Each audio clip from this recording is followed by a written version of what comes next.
మీ పిల్లలు ఫారెన్లో చదవాలనేది మీ కల? మీ కలను నిజం చేసే ఏకైక సంస్థ విదేశ్ కన్సల్ట్స్. నమస్తే, వెల్కమ్ టు ఐ డ్రీమ్. నేను మహేశ్వరి. మనతో పాటు ఉన్నారు ప్రముఖ ఆయుర్వేద వైద్య నిపుణులు డాక్టర్ చిట్టుబొట్ల మధుసూదన్ శర్మ గారు. వారితో మాట్లాడతాం. నమస్తే సార్.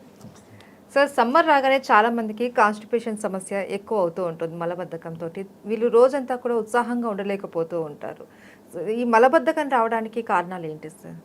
మలబద్ధకం సమస్త రోగవర్ధకం అనేది నాకు గుర్తొస్తుందమ్మా. అన్ని జబ్బులకు ఇంచుమించు అదే కారణం. అవును. కాబట్టి మనం కొత్తలో సమస్య కొద్దిగా ఉందనుకుంటాం, కానీ తర్వాత విపరీతంగా బాధిస్తూ వేధిస్తూ పీడించేటువంటి పరిస్థితి ఏర్పడుతుందమ్మా. సో మలబద్ధకం వచ్చేది కారణాలు ఏంటంటే ముఖ్యంగా వేసవికాలం వరకు చూసుకుంటే వేసవి తీవ్రతమా. వేసవి తీవ్రత వల్ల మన దేహంలో నీటి శాతం తగ్గిపోతుందమ్మా. నీటి శాతం ఎప్పుడైతే తగ్గిపోతుందో అందులో భాగంగా జీర్ణ వ్యవస్థలో ముఖ్యంగా మలాశయంలో మల పదార్థంలో కూడా నీటి శాతం తగ్గిపోతుంది. దానివల్ల మలం గట్టిపోయడము, ఆ మల విసర్జన సమయంలో ముక్కి కూర్చోవలసి రావడము, ఇలాంటివన్నీ జరుగుతుంటాయమ్మా. సర్వసాధారణంగా వేసవి కాలంలో ఇలా జరుగుతుందమ్మా. మిగతా కారణాలు ఏంటంటే నీళ్లు తక్కువగా తాగడం, వాటర్ తగినంత తాగకపోయినా, ముఖ్యంగా ద్రవ పదార్థాలు తగినంత తీసుకోకపోయినా మలబద్ధకం వస్తుందమ్మా. రెండవది ఏమంటే కొన్ని రకాలైనటువంటి జీర్ణాశయ సంబంధించినటువంటి రుగ్మతలు ఏమన్నా ఉన్నప్పుడు కూడా మలబద్ధకం వస్తుంది. అట్లే తీసుకునేటువంటి ఆహార పదార్థాల్లో ఫైబర్ ఫుడ్, పీచు పదార్థం తక్కువగా తీసుకున్నప్పుడు కూడా మలబద్ధకం వస్తుందమ్మా. అట్లే కొన్ని రకాలైనటువంటి వ్యాధుల్లో కూడా మలబద్ధకం ఉంటుంది. కొన్ని రకాలైనటువంటి వ్యాధులలో భాగంగా ఉదాహరణకి షుగర్ వ్యాధి ఉందనుకోండి. కొంతమందిలో షుగర్ దీర్ఘకాలం నుంచి ఉన్నప్పుడు షుగర్ వ్యాధిలో భాగంగా జీర్ణ వ్యవస్థలో కూడా మార్పు వచ్చి ఆ యొక్క నర్వస్ బలహీనపడి ప్రేవుల కదలికలు తగ్గిపోయి మలబద్ధకం వస్తుంటుందమ్మా. అట్లా కొన్ని వ్యాధుల వల్ల. అదేవిధంగా ఈ పార్కిన్సన్స్ అనేటువంటి వ్యాధి ఉందమ్మా, కంపవాతం అంటారు. ఈ పార్కిన్సన్స్ వ్యాధిలో కూడా మలబద్ధకం ఉండేటువంటి సమస్య ఉంటుంది. ఇట్లా కొన్ని జబ్బుల వల్ల. అదేవిధంగా కొన్ని రకాలైనటువంటి ఆధునిక కృత్రిమ రసాయన ఔషధాల ప్రభావం చేత కూడా మోషన్ ఫ్రీ కాదమ్మా. అంటే ఇప్పుడు ఫర్ ఎగ్జాంపుల్ గ్యాస్ట్రిక్ ట్రబుల్ సంబంధించినటువంటి కొన్ని సింథటిక్ మెడిసిన్స్ ఎక్కువ రోజులు వాడుతుంటారమ్మా. దానివల్ల కూడా మోషన్ గట్టిపడము, అదేవిధంగా ప్రేవుల చలనం తగ్గిపోవడము, ఇలాంటివి జరుగుతుంటాయి. అదేవిధంగా కొన్ని రకాలైనటువంటి జబ్బులు, ముఖ్యంగా మానసికమైనటువంటి సమస్యలకు కొన్ని రకాలైనటువంటి ఔషధాలు వాడుతుంటారు అన్నమాట కంటిన్యూగా. వాళ్ళలో కూడా మోషన్ కాదు. ఇలా వివిధ రకాలైనటువంటి కారణాల వల్ల ఈ మలబద్ధక సమస్య వస్తూ ఉంటుందమ్మా. కాబట్టి ఏ రకమైనటువంటి కారణాల వల్ల మలబద్ధక సమస్య వచ్చినప్పటికీ దాని నుంచి విముక్తి పొందడం చాలా ముఖ్యమమ్మా. అవును. ఈ మలబద్ధకం నెగ్లెక్ట్ చేస్తే అది పైల్స్, ఫిషెస్ ఇలా కూడా తిరగబడుతుంది అనేసి అంటూ ఉంటారు కదండి సార్. ఎస్ అవుమ్మా. దీనివల్ల మలబద్ధకం వల్ల చెప్పాను కదమ్మా, పైల్స్ మొదలవుతాయి, ఫిషర్స్ మొదలవుతాయి, ఫిస్టులా, లూటి అంటారమ్మా, ఈ యొక్క సమస్య వస్తుంటుంది. దీంతోపాటు ఈ యొక్క జీర్ణ వ్యవస్థకు సంబంధించినటువంటి సమస్యలు అనేకం కలుగుతుంటాయమ్మా. ఆకలి కాకపోవడము, వాంతి వచ్చిండడము, పొట్ట ఉబ్బరించడము, దాని యొక్క ప్రభావం చేత విసుగు, కోపము, చికాకు ఉండడము, ఈ యొక్క ప్రభావం చేత ఒళ్ళు నొప్పులు, కీళ్ళ నొప్పులు, తలనొప్పి, మెడ నొప్పి, మోకాళ్ళ నొప్పులు, ఇలాంటి అనేక రకాలైనటువంటి ఈ నొప్పులు కూడా కలిగేటువంటి పరిస్థితి ఉంటుందమ్మా. కాబట్టి సమస్య అయితే మనకు కేవలం మలం సరిగ్గా విసర్జితం కాకపోవడమే అనుకుంటాం, కానీ దానివల్ల అనేక రకాలైన సమస్యలు వస్తాయమ్మా. సమస్త రోగపడుతుంది. మొదటి చెప్పాను కదమ్మా, ఉన్నటువంటి సమస్యలు పెరిగిపోతాయి, కొత్త జబ్బులు వస్తుంటాయి, వచ్చిన జబ్బులు కూడా తొందరగా తగ్గవమ్మా. దీనికి అందుకే మలబద్ధక సమస్యను ఎటువంటి పరిస్థితులు మనం దాన్ని నిర్లక్ష్యం చేయకూడదమ్మా. సమస్య వచ్చినప్పుడు వెంటనే దాన్ని ఎట్నోదిటి పరిష్కారం చేసుకోవడం మంచిది, కానీ నిర్లక్ష్యం చేయడం వల్ల అనేక రకాలైనటువంటి ప్రాబ్లమ్స్, సమస్యలు ఉత్పన్నం అవుతాయమ్మా. అయితే సార్, చాలా మందికి ఏంటంటే డౌట్, ఎప్పుడు మనం దీన్ని మలబద్ధకంగా గుర్తించాలి అంటే రోజు వెళ్ళడమా, లేకపోతే 2 రోజులకు ఒకసారి కొంతమంది వెళ్తూ ఉంటారు. అంటే ఎన్ని రోజుల వరకు మనకు మలం పోకపోతే మలబద్ధకంగా మనం గుర్తించాలి? నిజంగా చాలా మంచి ప్రశ్న అమ్మా ఇది. చాలా మందికి దీని మీద అవగాహన లేదమ్మా. నేను ఎంతో మందిని గమనిస్తుంటాను కదా. మీరు అన్నట్లు ఏమంటే వాళ్ళు ఏదో 2 రోజులకు 3 రోజులకు మోషన్ పోయినప్పుడే మలబద్ధకం ఉంది అనుకోవడము, రోజు ఒక్కసారి మోషన్ పోతున్నాం కదా నాకు మలబద్ధకం లేదని కొంతమంది అనుకుంటారు. కొంతమంది రోజుకు 2 సార్లు 3 సార్లు 4 సార్లు మోషన్ పోతుంటారమ్మా, వాళ్ళు మలబద్ధకం లేదనుకుంటుంటారు.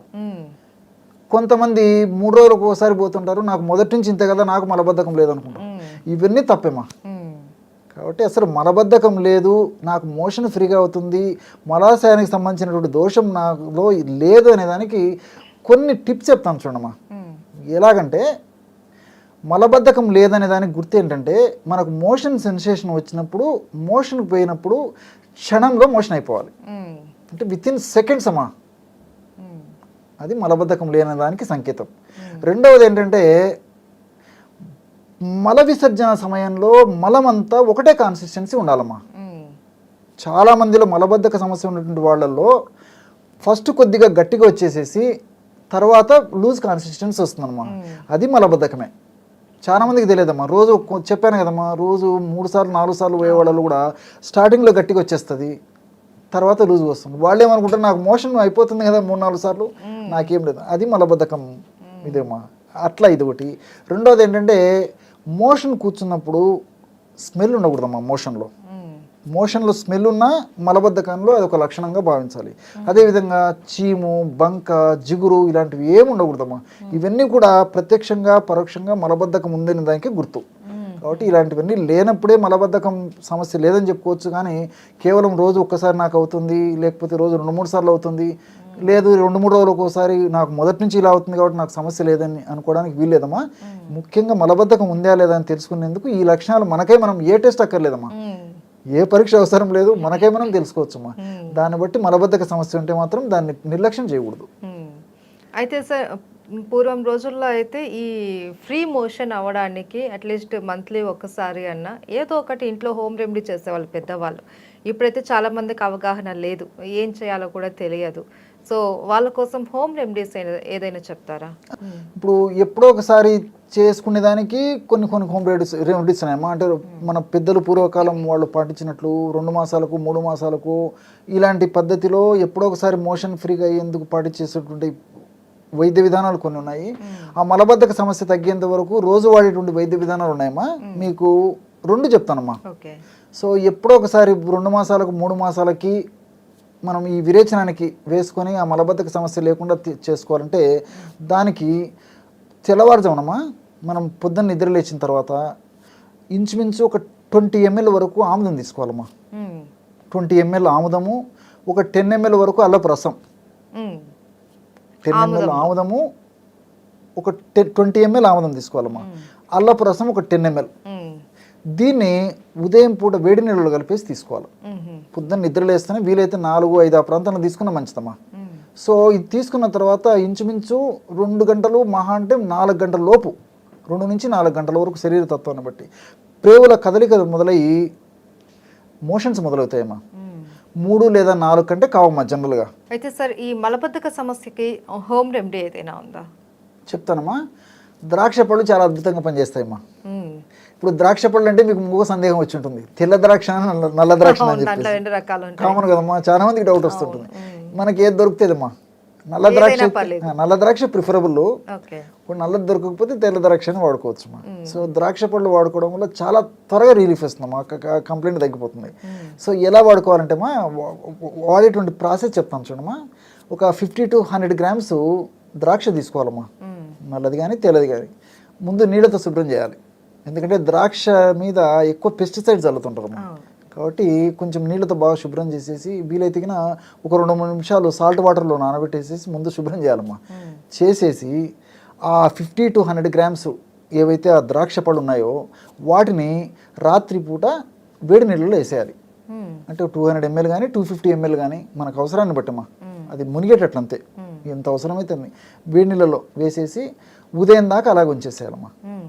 ఉదయం తీసేసి ఆ పదార్థం అంతా, నీళ్లు ద్రాక్ష పళ్ళు అన్నీ కలిసినటువంటి ఆ పదార్థం ఉంది కదమ్మా, దాన్ని మిక్సీలో వేసేసి బాగా జ్యూస్ తయారు చేసుకోవాలమ్మా.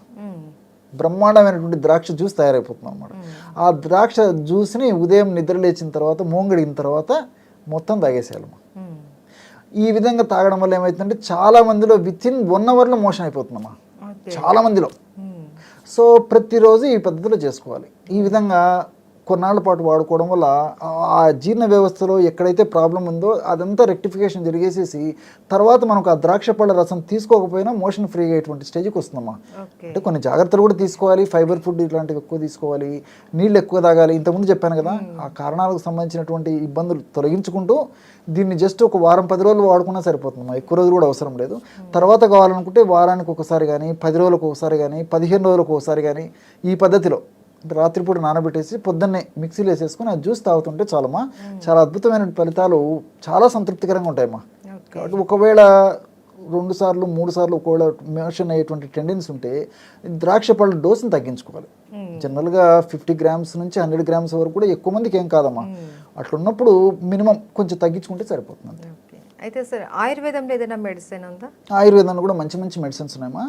దీనికి అభయారిష్ట, అదేవిధంగా ద్రాక్షతో తయారు చేసినటువంటి ద్రాక్షారిష్ట కూడా ఉపయోగపడతాయమ్మా. రాత్రి పడుకునేటప్పుడు ఒక 10 to 15 ml అభయారిష్ట అనేటువంటి లిక్విడ్ తీసుకోవాలమ్మా. అభయ అంటే కరక్కాయమ్మా. పూర్వకాలం మన వాళ్ళు కరక్కాయను యాజిటీస్గా వాడుకునే వాళ్ళు, ఇప్పుడు ఆయుర్వేదంలో కూడా ఈ పద్ధతిలో వాడుకోవచ్చు అనమాట. సో ఈ కరక్కాయలు ప్రధానంగా ఉపయోగించి తయారు చేసినటువంటి లిక్విడ్ అభయారిష్ట. దీన్ని ఒక 10 to 15 ml వరకు వాడుకోవచ్చమ్మా. సో 10 to 15 ml ఆ లిక్విడ్. అదేవిధంగా ద్రాక్షారిష్ట, ద్రాక్షతో తయారు చేస్తారని చెప్పాను కదమ్మా. దీన్ని ఒక 10 to 15 ml, 10 నుంచి 15 ml అది, 10 నుంచి 15 ml ఇది. రెండు కలిసేసరికి ఇంచుమించు 20 to 30 ml అయిపోతుంది కదమ్మా. 20 to 30 ml రేంజ్ వచ్చేస్తుంది. దీనికి సమానంగా నీళ్లు కలుపుకోవాలమ్మా. నీళ్లు కలిపేసి పడుకునేటప్పుడు సేవించాలి. ఈ విధంగా రోజు ఒక్కసారి చేయడం వల్ల ఆ యొక్క మలబద్ధక సమస్య తగ్గిపోతుందమ్మా. ఎటువంటి హాని ఉండదు. అన్ని సైడ్ బెనిఫిట్సే. ద్రాక్షలో సైడ్ బెనిఫిట్స్ ఉన్నాయి. అదేవిధంగా కరక్కాయలు కూడా కన్నతల్లిలా కాపాడేటువంటి కరక్కాయ కాబట్టి కరక్కాయ వాడుకోవడం వల్ల కూడా కేవలం మలబద్ధక సమస్య తగ్గిపోవడమే కాకుండా శరీరానికి అనేక విధాలు కూడా ఉపయోగపడుతుందమ్మా. అనేక రకాలైన సైడ్ బెనిఫిట్స్ ఉంటాయి కాబట్టి దీర్ఘకాలం వాడినప్పటికీ ఎలాంటి ఇబ్బంది ఉండదమ్మా. Okay, thank you so much sir. నమస్తే అమ్మా.